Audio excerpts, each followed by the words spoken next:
ఓం శ్రీ సాయినాథాయ నమః. శ్రీ సాయి సచ్చరిత్రము 48వ అధ్యాయము.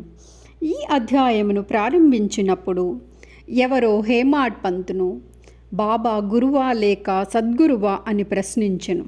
ఆ ప్రశ్నకు సమాధానమిచ్చుటకై సద్గురువు లక్షణములను హేమాడ్ పంత్ ఇట్లు వర్ణించుచున్నారు. సద్గురువుని లక్షణము: ఎవరు మనకు వేదాంతములను షట్శాస్త్రములను బోధించెదరో, ఎవరు చక్రాంకితము చేసెదరో, ఎవరు ఉచ్ఛ్వాస నిశ్వాసములను బంధించెదరో, ఎవరు బ్రహ్మమును గూర్చి అందముగా ఉపన్యసించెదరో, ఎవరు భక్తులకు మంత్రోపదేశము చేసి దానిని పునశ్చరణము చేయుమందురో, ఎవరు తమ వాక్చక్షు చేత జీవిత పరమావధిని బోధించగలరో వారు సద్గురువులు. కానీ ఎవ్వరు స్వయముగా ఆత్మసాక్షాత్కారమును పొందలేరో అట్టివారు సద్గురువులు కారు.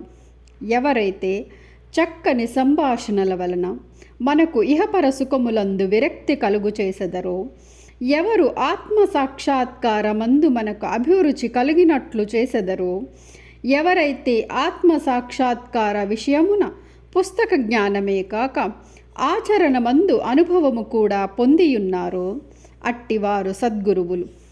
ఆత్మసాక్షాత్కారమును స్వయముగా పొందని గురువు దానిని శిష్యులకు ఎట్లు ప్రసాదించగలరు? సద్గురువు స్వప్నమందైనను శిష్యుల నుండి సేవను కానీ ప్రతిఫలమును కానీ ఆశించడు. దానికి బదులుగా శిష్యులకు సేవ చేయతలచును. తాను గొప్పవాడనియు తన శిష్యుడు తక్కువవాడనియు భావించడు.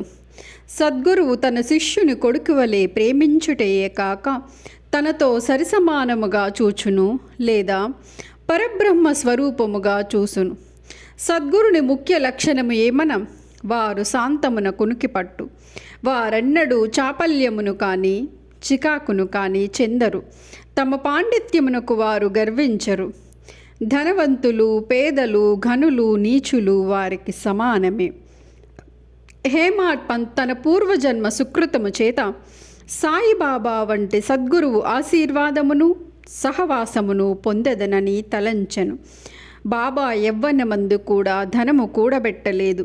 వారికి కుటుంబము కానీ స్నేహితులు కానీ ఇల్లు కానీ ఎట్టి ఆధారము కానీ లేకుండెను. 18 ఏండ్ల వయస్సు నుండి వారు మనస్సును స్వాధీనమందుంచుకునిరి. వారు ఒంటరిగా నిర్భయముగా ఉండెడివారు. వారెల్లప్పుడూ ఆత్మానుసంధానమునందు మునిగియుండెడివారు. భక్తుల స్వచ్ఛమైన అభిమానమును చూసి వారు మేలు కొరకై చేయుచుండెడివారు. ఈ విధముగా వారు తమ భక్తులపై ఆధారపడి ఉండెడివారు.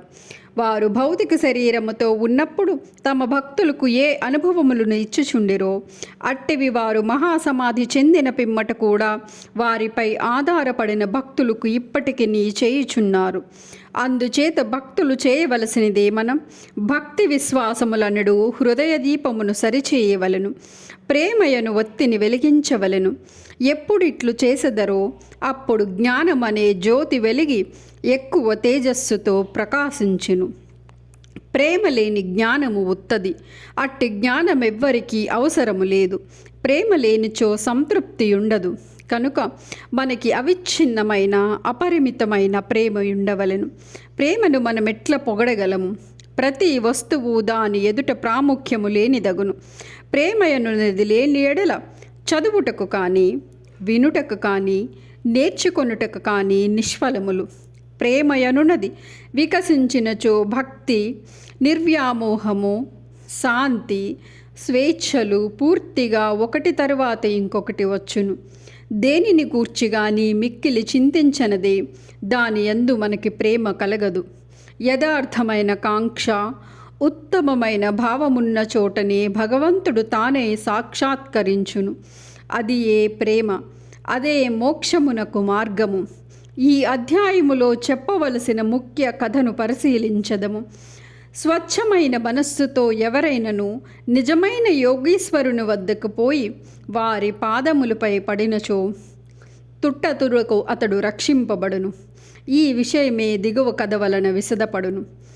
షోలాపూర్ జిల్లా అక్కల్కోట్ నివాసి సపత్నేకర్ న్యాయ పరీక్షకు చదువుచుండెను. తోటి విద్యార్థి శివడే అతనితో చేరెను. ఇతర విద్యార్థులు కూడా గుమిగూడి తమ పాఠములు జ్ఞానము సరిగా ఉన్నది లేనిది చూచుకొనుచుండిరి. ప్రశ్నోత్తరము వలన సేవడేకు ఏమియూ రానట్లు తోచెను. తక్కిన విద్యార్థులు అతనిని వెక్కిరించిరి. అతడు పరీక్షకు సరిగా చదువుకపోయినను తన యందు బాబా కృపయుండుట చేత ఉత్తీర్ణుడగుదునని చెప్పెను. అందుకు సపత్నేకర్ ఆశ్చర్యపడెను. సాయిబాబా ఎవరు? వారినేల అంత పొగడుచున్నావు అని అడిగెను. అందువల్ల సేవడి ఇట్లనెను, షిరిడి మసీదులో ఒక ఫకీరు గలడు. వారు గొప్ప సత్పురుషులు, యోగులితరులెందరున్నను వారు అమోఘమైన వారు. పూర్వజన్మ సుకృతమున్న కానీ మనము వారిని దర్శించలేము. నేను పూర్తిగా వారిని నమ్మియున్నాను. వారు పలుకున్నది ఎన్నడూ అసత్యము కానేరదు.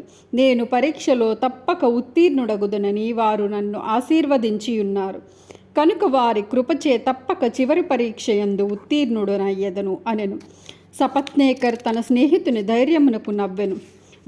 అతను బాబాను కూడా వెక్కిరించెను. సపత్నేకర్ దంపతులు. సపత్నేకర్ న్యాయ పరీక్షలో ఉత్తీర్ణుడయ్యెను. అక్కల్కోటలో వృత్తిని ప్రారంభించి అచట న్యాయవాది అయ్యెను.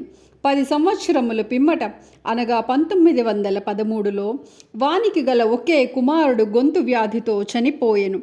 అందువలన అతని మనస్సు వికలమయ్యెను. పండరీపురము, గానుగాపురము మొదలగు పుణ్యక్షేత్రములు యాత్రార్థము పోయి శాంతి పొందవలెననుకొను. కానీ అతనికి శాంతి లభించలేదు. వేదాంతము చదివెను, కానీ అది కూడా సహాయపడలేదు. అంతలో సేవడే మాటలకు అతనికి బాబా యందు గల భక్తియు జ్ఞప్తికి వచ్చెను.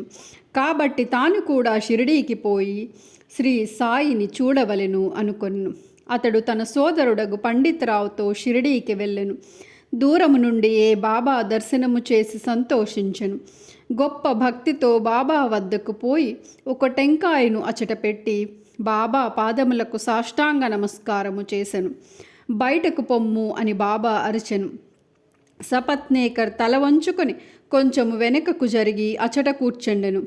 బాబా కటాక్షమునకు పొందుటకు ఎవరి సలహా అయినను తీసుకొనుటకు ప్రయత్నించెను. కొందరు బాలాషింపి పేరు చెప్పిరి. అతని వద్దకు పోయి సహాయము కోరెను. వారు బాబా ఫోటోలను కొని బాబా వద్దకు మసీదుకు వెళ్ళిరి. బాలాషింపి ఒక ఫోటోను బాబా చేతిలో పెట్టి ఎవరిదని అడిగెను. దానిని ప్రేమించు వారిదని బాబా చెప్పుచు సపత్నేకర్ వైపు చూసెను. బాబా నవ్వగా అచటి వారందరూ నవ్విరి.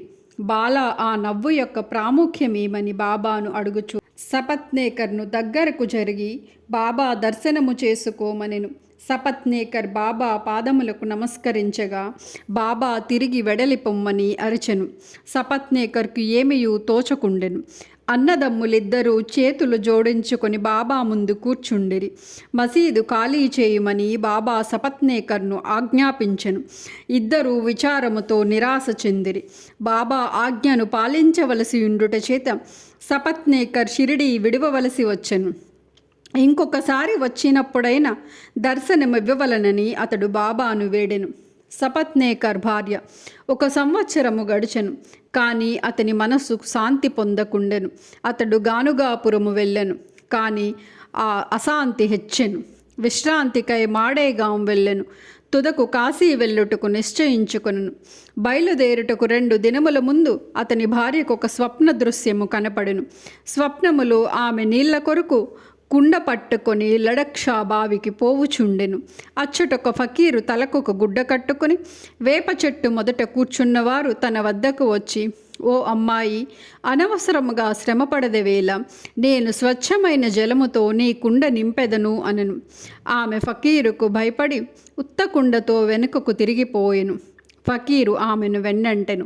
ఇంతటితో ఆమెకు మెలకువ కలిగి నేత్రములు తెరచెను. ఆమె తన కలను భర్తకు చెప్పెను. అది శుభశకనం అనుకుని ఇద్దరూ షిరిడీకి బయలుదేరిరి. వారు మసీదు చేరునప్పటికీ బాబా అక్కడ లేకుండెను. వారు లెండీ తోటకు వెళ్ళి ఉన్నారు. బాబా తిరిగి వచ్చు వరకు వారు అచట ఆగిరి. ఆమె స్వప్నములో తాను చూచిన ఫకీరుకు బాబాకు భేదమేమీ లేదన్ను. ఆమె మిగుల భక్తితో బాబాకు సాష్టాంగముగా నమస్కరించి బాబాను చూసుచు అచటే కూర్చుండెను. ఆమె అణకువ చూసి సంతసించి బాబా తన మామూలు పద్ధతిలో ఒక కథ చెప్పుటకు మొదలుపెట్టెను. నా చేతులు, పొత్తి కడుపు, నడుము చాలా రోజుల నుండి నొప్పి పెట్టుచున్నవి. నేననేక ఔషధములను పుచ్చుకొంటిని, కానీ నొప్పులు తగ్గలేదు. మందులు ఫలమీయకపోవుట చేత విసుగు చెందితిని. కానీ నొప్పులన్నింటినీ ఇచట వెంటనే నిష్క్రమించుటకు ఆశ్చర్యపడుచుంటిని అనెను. పేరు చెప్పనప్పటికీ ఆ వృత్తాంతమంతయు సపత్నేకర్ భార్యదే. ఆమె నొప్పులు బాబా చెప్పిన ప్రకారము త్వరలో తగ్గిపోవుట చేత ఆమె సంతోషించెను. సపత్నేకర్ ముందుగా పోయి దర్శనము చేసుకొనెను. మరలా బాబా బయటకు పొమ్మనెను. ఈసారి అతడు మిక్కిలి పశ్చాత్తాపపడి ఎక్కువ శ్రద్ధతో ఉండెను. ఇది బాబాను తాను పూర్వము నిందించి ఎగతాళి చేసిన దాని ప్రతిఫలమని గ్రహించి దాని విరుగుడు కొరకు ప్రయత్నించుచుండెను. బాబాను ఒంటరిగా కలుసుకొని వారి క్షమాపణ కోరవలెనని ప్రయత్నించుచుండెను. అట్లే చేసెను. అతడు తన శిరస్సును బాబా పాదములపై పెట్టెను. బాబా తన వరదహస్తమును సపత్నేకర్ తలపై పెట్టెను. బాబా కాళ్ళొత్తుచు సపత్నేకర్ అక్కడనే కూర్చుండెను. అంతలో ఒక గొల్ల స్త్రీ వచ్చి బాబా నడుముకు బట్టలు చుట్టుచుండెను. బాబా ఒక కోమటి గూర్చి కథ చెప్పదొడంగెను. వాని జీవితములోని కష్టములన్నీ వర్ణించెను. అందులో వాని ఒకే కొడుకు మరణించిన సంగతి కూడా చెప్పెను. బాబా చెప్పిన కథ తనదే అని సపత్నేకర్ మిక్కిలి ఆశ్చర్యపడెను. బాబాకు తన విషయములన్నీ తెలియుట చేత విస్మయము చెందెను. బాబా సర్వజ్ఞుడని గ్రహించెను. అతడి అందరి హృదయములను గ్రహించునను. ఈ ఆలోచనలు మనస్సును మెదలుచుండగా బాబా ఆ గొల్ల స్త్రీకి చెప్పుచున్నట్లే నటించి సపత్నేకర్ వైపు చూసి ఇట్లనెను. వీడు తన కొడుకును నేను చంపితినని నన్ను నిందించుచున్నాడు. నేను లోకుల బిడ్డలను చంపెదనా? ఇతడు మసీదునకు వచ్చి ఏడ్చుచున్నాడు ఎందుకు? అదే బిడ్డను వీని భార్య గర్భములోనికి మరల ఇచ్చెదను. ఈ మాటలతో బాబా అతని తలపై హస్తముంచి ఓదార్చి ఇట్లనెను. ఈ పాదములు ముదుసలివి, పవిత్రమైనవి. ఇక నీ కష్టములు తీరిపోయినవి. నాయందే నమ్మకముంచుము. నీ మనోభీష్టములు నెరవేరును. సపత్నేకర్ మైమరచెను. బాబా పాదములను కన్నీటితో తడిపెను. తరువాత తన బసకు పోయెను. సపత్నేకర్ పూజా సామగ్రి అమర్చుకొని నైవేద్యముతో మసీదుకు భార్యతో పోయి ప్రతిరోజు బాబాకు సమర్పించి వారి వద్ద ప్రసాదము పుచ్చుకొని చుండెడివాడు. ప్రజలు మసీదులో గుమిగూడి ఉండెడివారు. సపత్నేకర్ మాటిమాటికి నమస్కరించుచుండెను. ప్రేమ వినయములతో ఒక్కసారి నమస్కరించిన చాలునని బాబా నుడివెను. ఆనాడు రాత్రి సపత్నేకర్ బాబా చావడి ఉత్సవమును చూసెను. అందు బాబా పాండురంగని వలె ప్రకాశించెను. ఆ మరుసటి దినము ఇంటికి పోవునప్పుడు బాబాకు మొదట 1 రూపాయి దక్షిణ ఇచ్చి తిరిగి అడిగినచో 2 రూపాయి లేదనక ఇవ్వవచ్చునని సపత్నేకర్ అనుకొను. మసీదుకు పోయి 1 రూపాయి దక్షిణివ్వగా బాబా ఇంకొక రూపాయి కూడా అడిగాను. బాబా వానిని ఆశీర్వదించి ఇట్లనెను. టెంకాయను తీసుకొనుము. నీ భార్య చీర కొంగులో పెట్టుము. హాయిగా పొమ్ము. మనస్సందు ఎట్టి ఆందోళనము ఉంచకము. అతడట్లే చేసెను. 1 సంవత్సరములో కొడుకు పుట్టెను.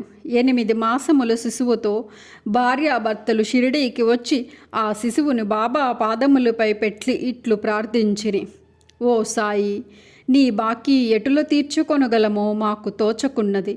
కనుక మీకు సాష్టాంగ నమస్కారము చేయుచుంటిమి. నిస్సహాయల మగుట చేత మమ్మలను ఉద్ధరించవలసినది.